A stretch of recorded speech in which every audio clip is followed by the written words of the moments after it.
Nous allons voir comment configurer les normes et les matériaux dans Strubim CP3D. Pour les deux configurations, nous accédons à l'onglet Structure en bas de l'écran et sélectionnons Données générales dans le menu Ouvrages. Ce menu est le même que celui utilisé lors de la création d'un nouvel ouvrage. Nous configurons les normes en cliquant sur la section Normes.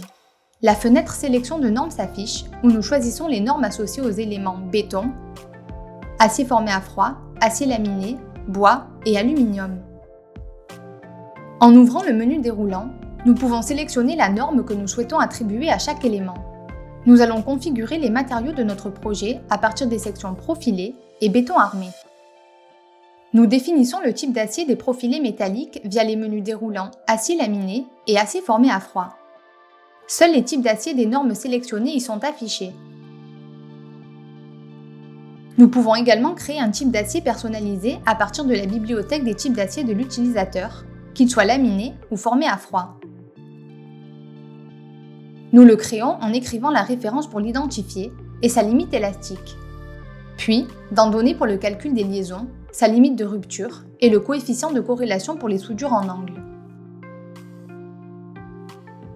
Nous cliquons sur Accepter et pouvons désormais sélectionner ce nouvel acier personnalisé dans les menus déroulants correspondants. Dans le cas des profilés bois, cliquer sur le type ouvre la fenêtre de définition. En haut, nous pouvons modifier le matériau et la classe résistante. En bas, nous sélectionnons la classe de service ainsi que la durée d'application des charges introduites dans les hypothèses d'exploitation, qui peut être différente pour chacune de ces hypothèses.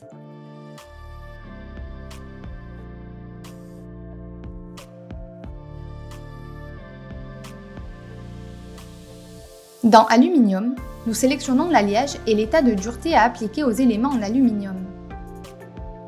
Enfin, nous cliquons sur la classe de béton pour sélectionner le type de béton qui sera utilisé dans les barres structurelles génériques de notre ouvrage.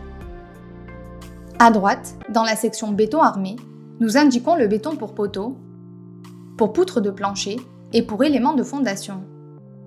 Ce matériau est appliqué aux éléments structuraux définis comme des poteaux ou des poutres dans l'onglet Structure et aux éléments de l'onglet Fondation tels que les semelles sur pieux et les poutres de redressement et de liaison. Nous définissons le matériau pour les différentes armatures des éléments mentionnés à partir de l'onglet Acier de barre. Nous pouvons également configurer les caractéristiques du granulat pour le béton, y compris sa nature et sa taille maximale.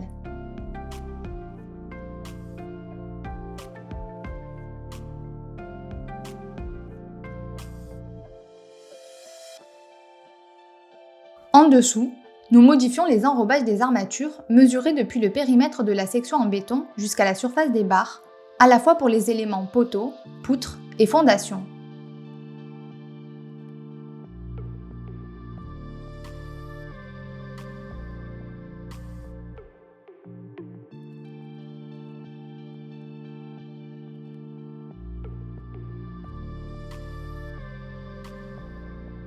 Enfin, nous spécifions un pourcentage de chute d'acier pour chaque type d'élément. Ces chutes sont envisagées dans les métrés obtenus automatiquement par le logiciel.